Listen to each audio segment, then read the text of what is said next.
Hello students, today's video lecture is on the muscles of facial expression and also the muscles that help you chew or masticate. Before we get started on these muscles, let's go ahead and do some review of the material that we've learned previously regarding muscles. Remember, muscles always work in the same way, so it doesn't matter what their shape is, where they're located, what direction they're going. Muscles always shorten when they contract.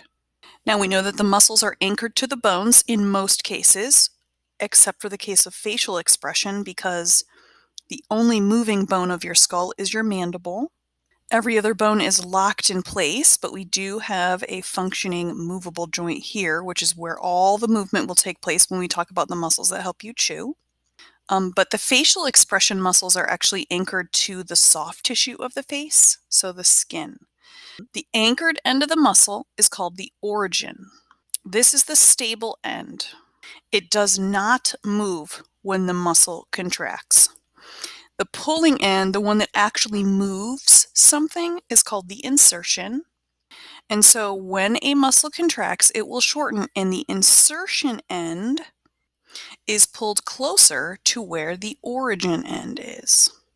So in the last lesson, I introduced you to this terminology. The insertion is pulled closer towards the origin. So if a muscle were, let's say, to span, here's my muscle, from here, let's say that's the origin, to here, let's say that's the insertion. When this muscle contracts, this entire end is going to move, and the muscle will shorten in length and bulge. And now look at the distance that that insertion has moved. So it's actually pulled closer to the origin end. Okay, let's get started on our notes. So I'm going to color each one of the muscles, tell you what its name is, and draw in the origin and insertion ends, and then we'll figure out the action for it. So this first muscle is called frontalis. A lot of times muscles are named for the bone. So you notice this is in the forehead area. So I am going to color this section here only up to about here, and I'll show you on the app. The rest of that textured area they have is all tendon. So I'm just going to write that there. So this in green is the frontalis muscle. So on our app, it's here, and they use this really long name, so you'll have to ignore that. We're just talking about this portion of it. So you can see it actually a little better if I don't highlight it. This section here by the forehead is the frontalis muscle, and we have the same on the other side. And so for this muscle, the origin is at the top, and the insertion is at the skin by the eyebrows. So our rule is this, I to O. So we're going to take our arrow and draw it from the I to the O. Now, if my eyebrow is here, what facial expression would that produce if I contract I towards O? I'm going to go ahead and write in my I's and O's here. We're talking about facial expression. This would be to raise the eyebrows. So when you contract, your eyebrows move up, and then when you relax, they move back to normal. This is not the same muscle that makes the eyebrows go down like an angry face. This muscle here, which we're not going to learn about, but this muscle here will take the eyebrow and pull it down. Okay, so this one, separate muscle pulls it up, and then this one and this one on the other side pull them down. So the one that we're talking about is the one that raises the eyebrows, and you can raise them independently, one on one side and one on the other. Okay, moving over, this is a strange picture, but we can see in the app that there's this circular muscle around each eye, and then the same idea around the lip area. This muscle has kind of a fancy name because it is circular around the eye, and we also have to distinguish it between the circle that's around the lips. So the first word is orbicularis. That means circular, like an orb. And the second word is oculi, which is for eye. So this literally translates into eye circle. This is a little bit different because it's not a straight muscle, it's a circle.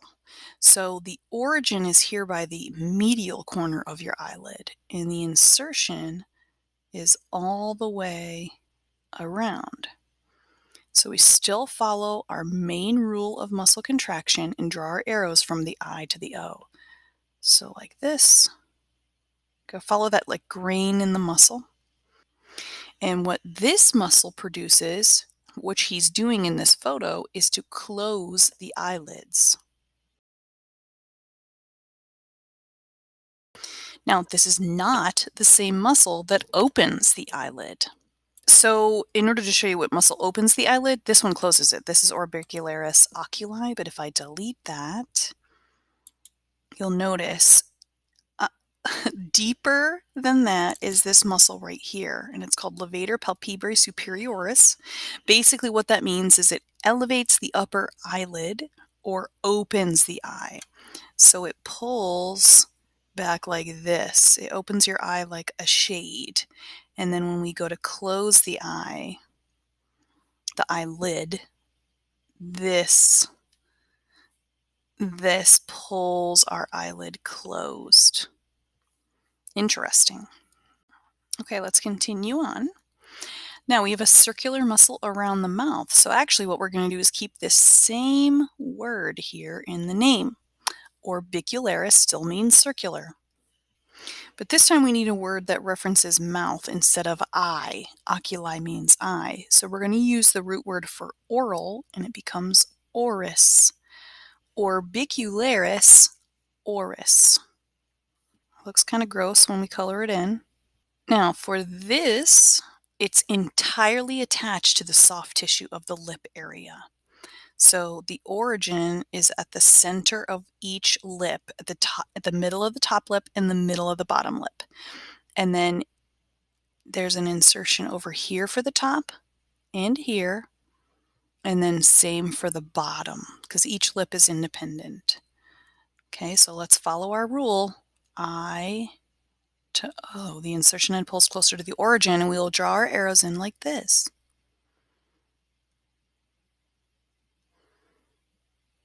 So move the corners of your lips towards the center. And this muscle puckers the lips. And we can see that here in the app. It's going to take the corners and pull them in, this corner and pull it in so the lips end up protruding or puckering outward. Okay, next door we're changing our view a little bit. Both of these muscles, they're essentially the same and they do essentially the same thing. We just have a larger version and a smaller version. So it's named for this cheekbone here, which you may remember is called the zygomatic bone. So these are the zygomaticus. And when you have two of the same muscle or two of a very similar muscle, the larger one is major and the smaller one is minor. And we notice these are straight again, which makes our actions a little bit more easy to understand. These go to the corner of the lip area. So I know it doesn't really look like that, but we would have, let me draw in the same yellow that I used over here for orbicularis oris. And that yellow would be here. Okay, so we can see how this muscle here and here are both attaching to this orbicularis oris. So they're actually going to pull that same corner of the lip, but they're going to pull it in a different direction. So in this case, the origin's up here on the cheekbone. Of course, the cheekbone is the anchored end because your cheekbone never moves anywhere. The bone itself is just locked in place. And the insertion end is down here on the corner of the lip. And so we get an arrow like this.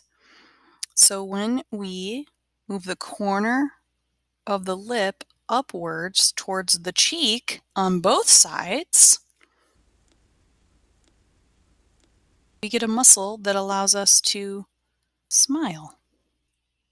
Okay, last two on this page. This one's an interesting one. Remember, this is orbicularis oris right here. It's the same one we saw up here. So I'm going to color it yellow one more time, just so we have that in our mind.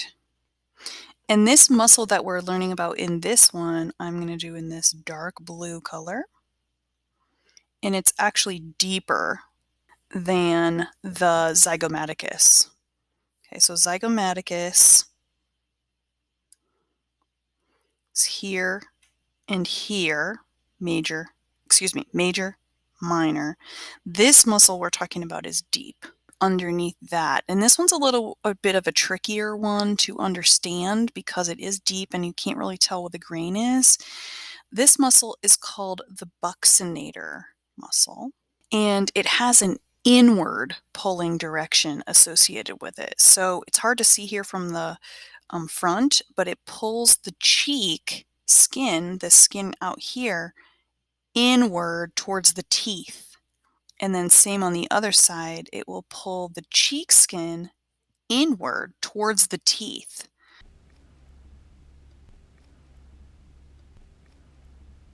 So think about if you've ever had a milkshake before, the milkshake was super thick and you were sucking it through the straw and you had to use a lot of force.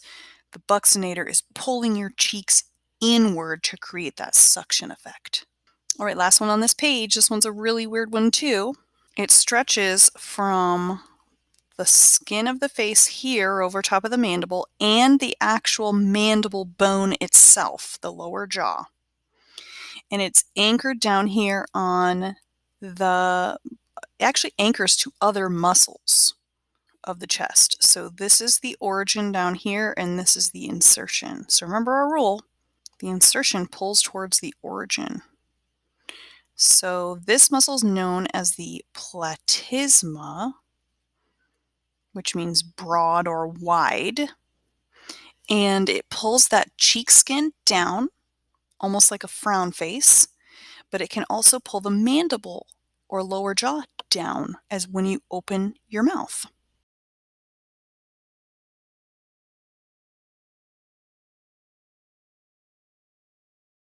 So these are some of the muscles of facial expression. Let's take a look at our app. We started out with the frontalis, which is this muscle of the forehead, raises your eyebrows. Orbicularis oculi closes the eyelid. Zygomaticus, major and minor, cause you to smile. Orbicularis oris puckers your lips. Buccinator sucks the cheeks in. And the platysma opens the mouth or pulls the cheek skin down. You can actually do both at the same time or independent. On the last page of the notes are 4 muscles that aid in mastication, which is the very fancy way to say chewing. So in each of these cases, in order to chew with force, we are going to close our jaw with force, which means this mandible bone right here is going to move upwards. And so that's the action for all of these muscles. They all move mandible upwards, and the mandible is the lower jaw. So I want to show you in the app, there's even a special section just for the muscles of mastication. And each one of them will pull the mandible upwards so that we can crunch our food. So we've got some outside and then a couple inside. Trickier to see underneath there. Okay, this first one occupies the side of the skull. Before we saw frontalis here on the frontal bone, this muscle is called temporalis because it's over top of the temporal bone. A little bit trickier concept about this muscle, and I'm going to embellish here, is that it grabs the mandible right here. It actually goes underneath the zygomatic arch, this bony bridge, and grabs this front piece of the mandible, which we can see in the app. Notice when I highlight, it's going behind the zygomatic arch. And if I delete this and then highlight it again, you can see how it's grabbing that piece of the mandible right there. So if we talk about I's and O's, the origin is, of course, going to be the temporal bone because the side of your head doesn't move. The bones don't move. The insertion for every one of these muscles is going to be wherever it touches the mandible. So we'll draw our arrows in, follow the grain, I to O, and we notice they're all upward arrows. So every single one of these moves the mandible upwards. Another way to say that would be to close the jaw, because the lower jaw, the mandible, is the only moving bone, and this closes it. If we move over here, we see it's going to do the same thing, this second muscle over here, except it's just pulling from a different angle. This muscle is called the masseter. Mass means to chew. So it's up here on the cheekbone and down here on the lower jaw. So we can see that muscle here, these two sections. There's a deep and a superficial section, and they're attaching here on the cheekbone and the cheek bridge called the zygomatic arch, and then this part is the part that moves. So see that upward arrow? Elevates the mandible or closes the jaw. Okay, our last two muscles still do the same thing, but instead of being on the outside of the skull or on the outside of the jaw, we have to look inside. So I'm going to show you on the app. We've talked about this, temporalis, masseter here and here, but we have all this space inside. I've actually deleted the majority of the neck bones so that we can kind of see. If I tip the skull and we look sort of inside the face, see where we are? Underneath the mandible, there's a muscle here and then here that we're looking towards. And it's a little hard to tell because the mandible's in the way. So I have this cut view. Okay, the first one of these muscles, I'm going to color in this dark purple. And you can see it's got an upward grain where the muscle runs up and down, so we know it's going to pull either up or down. And in this case, right, we already know what the muscle does. So this muscle is called the medial pterygoid. And I know that's a strange word, but it has to do with a part of the skull called the pterygoid processes. So the medial pterygoid is this one in purple. Its insertion is at the bottom, origin is at the top, and so of course we get an upward arrow. Okay, our last muscle is the lateral pterygoid. Now notice the direction here is a bit different. So would this muscle have the ability to pull the mandible up? It aids in chewing, but it's not in quite the same way. So if we draw our I to our O along the grain of the muscle, it actually pulls the mandible forward. This is called the lateral pterygoid, and I'll show you where they go in this picture in just a second. And it pulls the mandible forward, which is an action that you do have to do slightly while you are chewing. So it's not wrong that it's a muscle of mastication, but it pulls the mandible forward, slightly up, but mostly forward. We do have this section that has an upward swing a little bit to it, but it's mostly forward. On this picture here, which is similar to this view as we turn towards the back and sort of tip a little bit, this is the lateral pterygoid, and it's named lateral because it's further away from the midline. And the other one that's shown there is the medial pterygoid. So all of these muscles do move the mandible upwards. However, this one mostly pulls the mandible forward in this direction. So there you have it, the muscles of facial expression and mastication.